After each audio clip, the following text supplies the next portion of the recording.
Hello बच्चों, कैसे हो आप सभी। मुझे उम्मीद है आप सभी बहुत बढ़िया होंगे, खुशहाल होंगे, हंस रहे होंगे।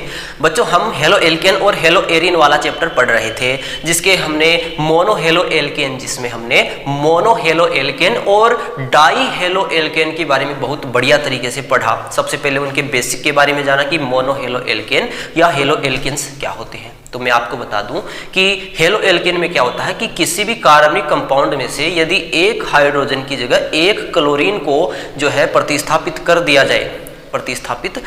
जाए या फिर उसकी जगह लगा दिया जाए तो उसको मोनो हेलो एल्केन बोलते हैं। उसकी हमने बेसिक कुछ बातें जानी थी, फिर उसका प्रिपरेशन फॉर्मेशन देखा था। उसके बाद हमने, ठीक है, फॉर्मेशन या प्रिपरेशन का मतलब विरचन होता ही है, हिंदी मीडियम के बच्चे कंफ्यूज ना हो।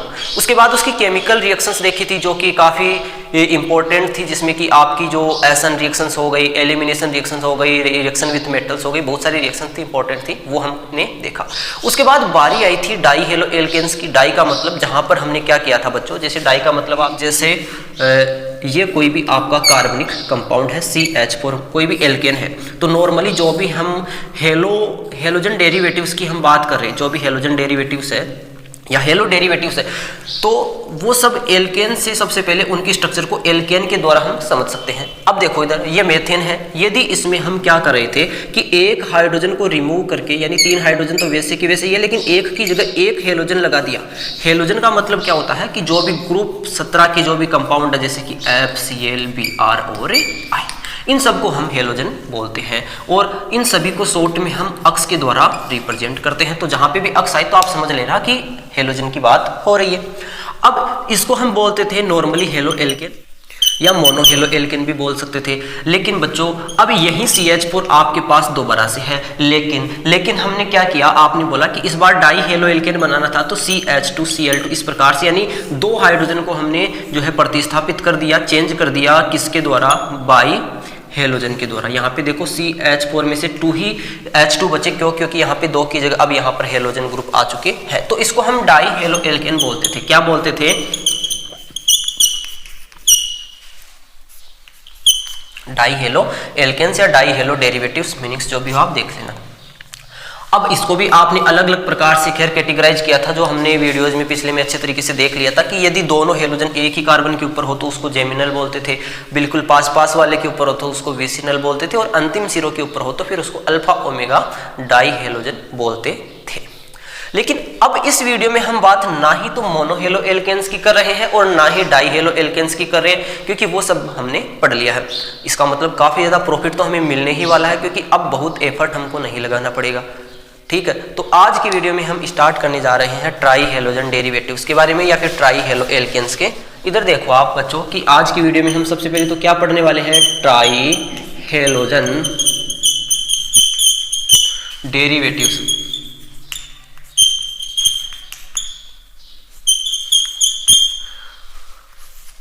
अब ट्राई का मतलब तो यहाँ पे हो गया 3, और हेलोजन का मतलब हेलोजन एटम्स, यानी कि एल्केन के साथ 3 हेलोजन एटम जुड़े हुए हो कार्बन के साथ, कार्बनिक कंपाउंड के साथ, तो उसको ट्राई हेलोजन डेरिवेटिव्स बोलते हैं। ठीक है, चलो कोई बात नहीं है। डेरिवेटिव्स का मतलब जो इसके द्वारा जो कंपाउंड्स बनाए जाते हैं उसी को हम ट्राई हेलोजन डेरिवेटिव्स बोलते हैं। अब प्रश्न ये उठता है कि सर ये तो बेसिक बात हो गई, जैसे CH अक्स है वो इसका फॉर्मूला हो जाएगा, यहाँ पे अक्स की जगह जो है FCl Br हो सकते हैं। हालांकि मुख्य रूप से जो मोस्ट वाइडली जो आपके जो ग्रुप बनते हैं वो आयोडीन और क्लोराइड से ही, क्लोरीन से ही बनते हैं, लेकिन यहाँ पर आप हेलोजन का मतलब तो 4 ही समझेंगे ना कि सिर्फ 2 समझेंगे, इसीलिए लिखा है। तो अब बात करते हैं इसका preparation of try halogen derivatives.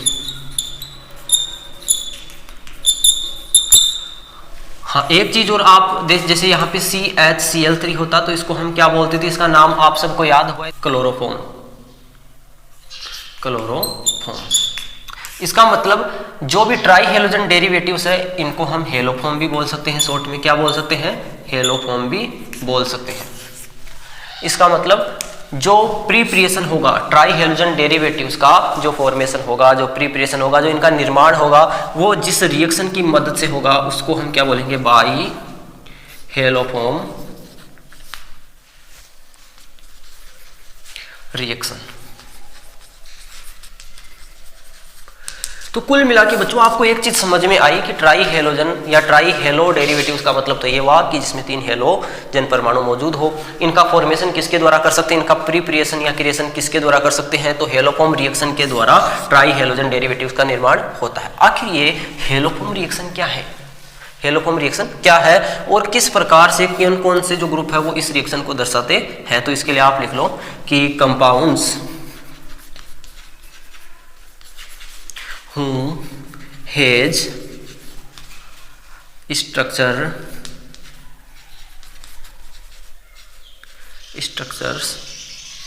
as CH3CHOH, इधर कुछ आएगा R और CH3C डबल बॉन्ड OR, ठीक है। R gives हेलोफॉर्म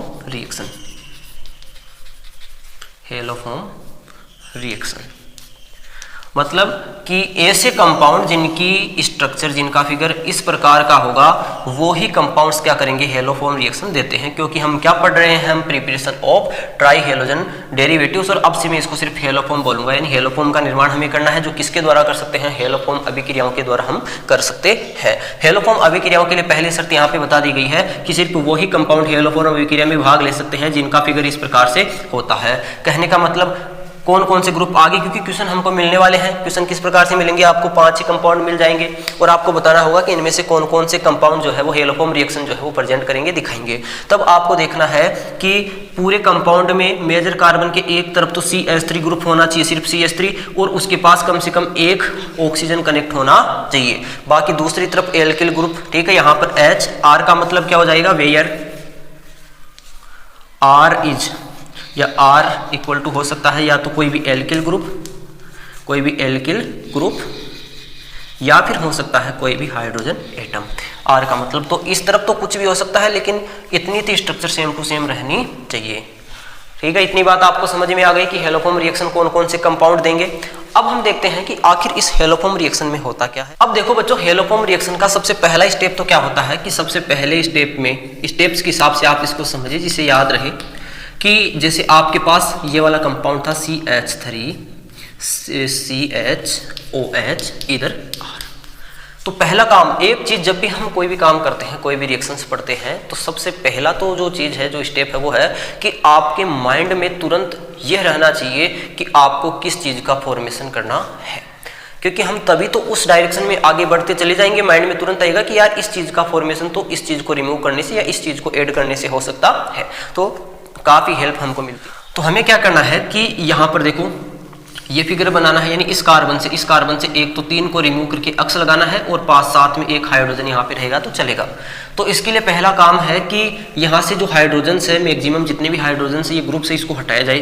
तो पहला स्टेप तो क्या हो गया कि हम क्योंकि जो भी हम रिएक्शंस करवा रहे हैं वो बेस की मौजूदगी में करवा रहे हैं, क्षार की मौजूदगी में हम करवा रहे हैं। तो क्षार की या बेस की मौजूदगी में जब हेलोजन की रिएक्शन इस ग्रुप से करवाते हैं तो क्या होता है, इसका ऑक्सीडेशन होता है। बच्चों ऑक्सीडेशन का मतलब, आप यहाँ पर मैं जिस कहने का मतलब जिसके रेफरेंस में कर रहा हूँ वो है हाइड्रोजन और ऑक्सीजन। यानी ऑक्सीडेशन का मतलब ये भी होता है एटम्स के हिसाब से देखें तो, कि यदि किसी कंपाउंड में से या तो ऑक्सीजन उसमें ऐड हो रहा है या हाइड्रोजन उसमें से रिमूव हो रहा है तो उसको ऑक्सीडेशन ही कहेंगे। इस बात को आप थोड़ा समझ लें।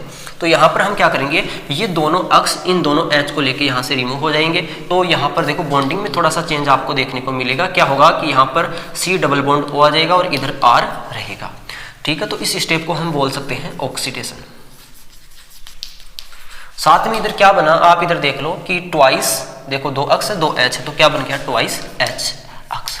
हालांकि आपको देखो इधर आपको बुक्स में इतना ही मिलेगा, लेकिन आपको एक चीज मैं बता दूं कि इधर जो NaOH आपने लिया है इसके 2 मॉलिक्यूल्स आपको लेने पड़ेंगे। इधर क्यों, क्योंकि बेस है और इधर एसिड और बेस दोनों जब है तो उसके बाद तो आपको पता है न्यूट्रलाइजेशन रिएक्शन होगी, उदासीनीकरण अभिक्रिया होगी। तो इसी के साथ साथ क्या बन जाएगा कि देखो इधर मैं तो इसकी आगे की बता रहा हूँ कि ये दोनों क्या बनाएंगे, तो दोनों Na साल्ट बना लेंगे। तो क्या हो जाएगा, आगे लिख रहा हूँ मैं, इन दोनों की बात को आगे लिख रहा हूँ, ना कि ये रिएक्शन आगे चल रही है यहाँ पे। तो क्या हो जाएगा ट्वाइस Na अक्स प्लस 2H और 1 ऑक्सीजन, तो क्या बना लेगा इधर को, ये बना लेगा H2O, twice H2O, 2 O hydrogen इधर 2 इधर, तो 4 तो हो ही गए इधर, और ऑक्सीजन कितना हो गया 1, ठीक है। बैलेंस है मेरे हिसाब से रिएक्शन। ये रिएक्शन पहले स्टेप में होगी। अब दूसरा स्टेप आप इधर देखो, स्टेप 2। यहाँ पर हमको मैक्सिमम काम ये करना था कि देखो ये 2 रिमूव हो गई तो काफ़ी प्रॉब्लम सोल्व हुई ना। अब हमको इनको रिप्लेस करना है किसके द्वारा, हेलोजन के द्वारा। तो हेलोजिनेशन दूसरी रिएक्शन को बोलेंगे, तो उसमें देखो CH3 ये बन चुका है। अब इसकी रिएक्शन करवानी है C डबल बॉन्ड O और इधर है R। इसकी रिएक्शन फिर से हम, क्योंकि कितने हैं अपने पास 3 है, अब X3 का तो कंपाउंड होता नहीं है इसलिए ट्वाइस X3 हम लेंगे, ठीक ना, लेंगे ना। वो भी यहाँ पर देखो, यहाँ पर भी हमको NaOH, क्योंकि रिएक्शंस बेस की मौजूदगी में भी होगी। अभी कितने चाहिए वो आगे देखते हैं। फिलहाल आप देखो क्या बनता है।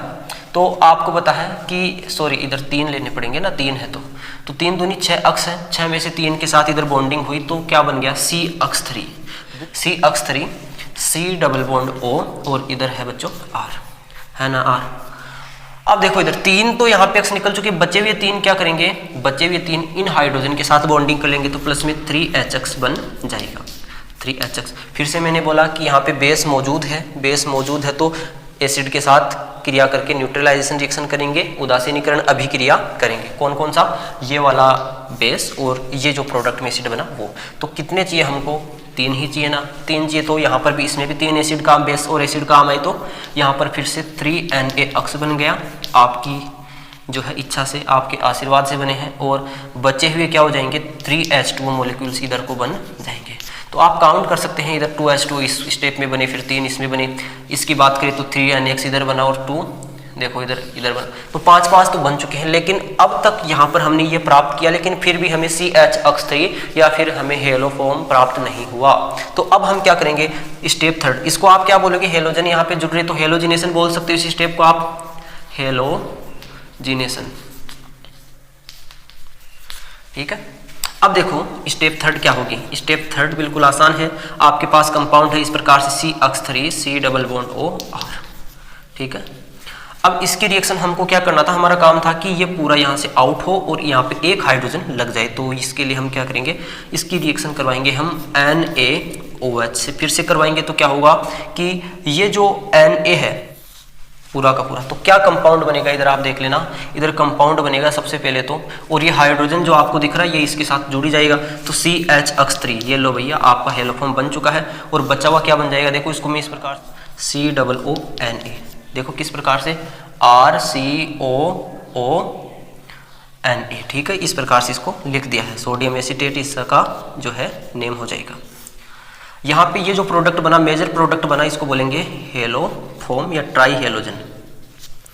ओके, तो ये जो पूरी प्रोसीजर हुई इसी को हम क्या बोलते हैं, हेलोफॉर्म रिएक्शन बोलते हैं। पूरी रिएक्शन को आप एक साथ लिखना चाहो तो देखो बिल्कुल आसान है। एक साथ किस प्रकार से हम लिखेंगे, तो देखो बच्चों पूरे के पूरे स्टेप्स को, सभी स्टेप्स को मिला के एक ही जगह उनको देखते हैं क्या बनता है। तो आप एक बार मुझे बता दो क्या क्या आपको जरूरत पड़ी थी। आपके पास एक तो था ये CH3 CCH और यहाँ पे था OH, इधर था R। उसके अलावा हमने देखा था पहले स्टेप में 2 NaOH, दूसरे में 3 और थर्ड में 1, टोटल हमें 6 NaOH की जरूरत पड़ी। पहले स्टेप में 2 X2 थे, दूसरे में थे 3 X2, तो कुल पहले में 1 दूसरे में 3, तो टोटल 4 X2 की हमें जरूरत पड़ी। आगे प्रोडक्ट के रूप में क्या प्राप्त हो रहा था, तो सबसे पहले तो CHX3 जो बना वो लिखना ही था। उसके अलावा 5 बने थे मॉलिक्यूल्स H2 के, 5 बने थे फाइनली किसके, NaOX के, साल्ट के, और एक बना था आपका RCOONA। ये पूरी की पूरी रिएक्शन यहाँ पे हो रही है जिसको हम हेलोफॉर्म रिएक्शन बोलते हैं। क्या बोलते हैं, हेलोफॉर्म रिएक्शन बोलते हैं। तो हेलोफॉर्म रिएक्शन के लिए ये वाला कंपाउंड आपको होना चाहिए, एक तो ये वाला ग्रुप और एक ये वाला ग्रुप आपके पास जरूर होना चाहिए। किन किन स्टेप में हुई वो तो आपको समझ में आ ही गया होगा, इंपॉर्टेंट थी। अब कुछ क्वेश्चंस को देखते हैं जिनमें आपको बताना है कि इनमें से कौन कौन से जो कंपाउंड है वो हेलोफॉर्म रिएक्शन को दर्शाते हैं। तो प्यारे बच्चों अब हम देखते हैं कि इन क्वेश्चंस में से, इन कंपाउंड में से कौन कौन से हेलोफॉर्म रिएक्शन देंगे, कौन कौन से नहीं देंगे। आप कमेंट में साथ साथ बताते चलिए या फिर पहले वीडियो को पॉज करके खुद ट्राई जरूर करें। सबसे पहला है मेथेनेल। तो आप पहले से थोड़ा सा दिमाग को ब्रेक लेके सोच ले, मैंने क्या बताया था, कौन कौन से हेलोफॉर्म रिएक्शन देंगे जिनमें एक मेजर कार्बन से एक कम CH3 जुड़ा हो और एक ऑक्सीजन उससे जुड़ा हुआ हो, बाकी R की जगह कुछ भी हो सकता है। तो इसमें देखो आप ऑक्सीजन तो है लेकिन एक तरफ CH3 है ही नहीं, इसका मतलब ये तो रिएक्शन नहीं देगा। फास्टली देखो इथेनॉल की बात करें तो एक तरफ CH3 है और दूसरी तरफ ऑक्सीजन है, इसका मतलब ये देगा। प्रोपेनेल की बात करें तो एक तरफ CH3 CH2 है और इधर H है, इधर O है, यानी ऑक्सीजन वाला तो फंडा कंप्लीट हो गया, लेकिन एक हमें सिर्फ CH3 चाहिए था जिसमें से हम 3 H को अक्स से रिप्लेस कर पाते, लेकिन है नहीं तो ये नहीं देगा। देख लेना कौन, प्रोपेनेल। ठीक है, आगे देखो कौन सा हो गया, प्रोपेनॉन, जिसको एसीटोन भी बोल सकते हैं। ये तो नेल है, ये नॉन है। तो यहाँ पे देखो एक CH3 है, एक ऑक्सीजन है, दूसरी तरफ भी CH3, जो R की जगह कुछ भी हो सकता था, इसका मतलब ये तो देगा ही देगा, ऑक्सीजन भी है और ये भी है। आगे देखो ब्यूटेनॉन की बात करें तो यहाँ पे एक CH3 मिल गया एक तरफ और एक तरफ ऑक्सीजन मिल गया, इसका मतलब ये भी हेलोफॉर्म रिएक्शन देगा। अब देखो 3 जो है वो पेंटेनॉन की बात करें, पेंटानॉन की बात करें तो यहाँ पे देखो इस तरफ भी एथिल है, इस तरफ भी एथिल है और इस तरफ है ऑक्सीजन, इसका मतलब केवल एक तरफ तो हमको बिल्कुल नेसेसरी था कि सिर्फ CH3 हो, लेकिन नहीं है तो ये नहीं देगा। अब देखो 2 पेंटानॉन की बात करें तो यहाँ पर देखो एक तरफ CH3 है, यहाँ से ऑक्सीजन भी, दूसरी तरफ जो है वो प्रोपिल ग्रुप हो सकता है, कहीं कोई दिक्कत नहीं है तो ये देगा। बात करें एथेनॉल की तो एथेनॉल तो आपको पता है सबसे जाना पहचाना, सबसे इसका जो है मोस्ट वाइडली जो स्टडी होती है जिसकी, वो कंपाउंड है तो ये तो देगा ही देगा, क्योंकि एक तरफ CH3 और एक तरफ OH या ऑक्सीजन है ही, तो ये तो देगा। बात करें 1 प्रोपेनॉल की तो 1 प्रोपेनॉल की बात करें तो यहाँ पर देखो एक तरफ तो डायरेक्टली यानी OH है, यानी कार्बन से, इस कार्बन से या CH से H जुड़ा हुआ है, क्योंकि CH2 को हम ऐसे भी तो लिख सकते हैं, और दूसरी तरफ यह है, इसका मतलब ये तो नहीं देगा। 2 प्रोपेनॉल की बात करें तो यहाँ पे CH3 है, यहाँ पे OH है, इधर भी ये तो देगा ही, ये तो क्योंकि CH3 भी है एक और एक ये भी है। तो ये तो बात हो गई कौन कौन से इसमें हेलोफॉर्म रिएक्शन देंगे, कौन कौन से नहीं देंगे। एक और बात मैं आपको बताना चाहता हूँ कि जैसे यहाँ पर आपको बताया गया है कि ये तो होंगे यहाँ पे OH भी हो सकता है या फिर ऑक्सीजन भी हो सकता है, उससे कोई फर्क नहीं पड़ता, लेकिन जो एल्किल ग्रुप के बजाय एल्किल ग्रुप वाले कंपार्टमेंट की मैं बात करूं, इधर कोई ऐसा ग्रुप जुड़ा हुआ है जिसमें क्या है, जिसमें फ्री रेडिकल है, मुक्त मूलक या फिर जो एकांकी युग्म इलेक्ट्रॉन है, तो फिर वो हेलोफॉर्म रिएक्शन नहीं देगा। जैसे यहाँ पर जुड़ा हुआ होता है आपके पास CH3 C double bond O NH2, तो फिर ये वाला रिएक्शन नहीं देता। इसी प्रकार से जैसे कार्बोक्सिलिक एसिड के जो डेरिवेटिव्स है जैसे CH3 C डबल बॉन्ड और इधर OH, तो यहाँ पे भी देखो इसमें लोन पेयर है, इसका मतलब ये भी नहीं देगा। इसी प्रकार से कुछ भी ऐसे यहाँ पे कंपाउंड जुड़े हुए हो जिनमें लोन पेयर है, ठीक है, R के स्थान की मैं बात कर रहा हूँ, क्योंकि ये दोनों तो बिल्कुल नेसेसरी है, इनके अलावा जो है उसमें लोन पेयर नहीं होनी चाहिए, यदि है तो वो फिर हेलोफॉर्म रिएक्शन नहीं देगा। ठीक है, तो इस बात को भी आप याद रख लेना। ओके, अगले वीडियो में हम देखने वाले हैं जो एक सबसे पहले क्लोरोफॉर्म है उसके प्रिपरेशन की जो मेथड्स हैं, जिसमें आप जो लैब वाली मेथड है सारी की सारी बिल्कुल अच्छे तरीके से देखेंगे, और मुझे उम्मीद है कि आपका पूरा का पूरा प्यार और सपोर्ट मुझे मिलता रहेगा। वीडियो को आप शेयर करेंगे, सब्सक्राइब भी करेंगे, लाइक भी करेंगे, तो पढ़ाई करते रहें, क्योंकि आज आपको पढ़ने का मौका मिल रहा है तो आप पढ़ाई करते नहीं हो। आपको कोचिंग जो है पेरेंट्स कितना ज़्यादा एफर्ट उठा के, क्योंकि जो आपको मंथली जो आपका खर्चा आता है ना, रूम के ऊपर जो आप खर्चा करते हो 4000 5000 रुपये लगते हैं, तो बेटा हर बार वो पापा की कमाई के नहीं आते, आधे से ज़्यादा बार वो उधार लेके फिर आपके पास पहुंचते हैं। तो उस बात को आप थोड़ा बहुत सोचें। उसके अलावा जो बच्चे हैं बेचारे जो कोचिंग्स वगैरह में नहीं जा पाते, बेटा एक ही बात आपको मैं कहूँगा कि बेशक आपको थोड़ा सा संघर्ष ज़्यादा करना पड़ सकता है, लेकिन एक बात याद रख लेना कि जिंदगी हो या फिर पिक्चर्स हो, मुश्किल किरदार उसी को मिलता है कि जो एक्टर अच्छा होता है, जो उस संघर्ष को करने की ताकत रखता है, औकात रखता है। ओके, तो लापरवाही ना बरतें, पढ़ाई करते रहें। Take care, bye.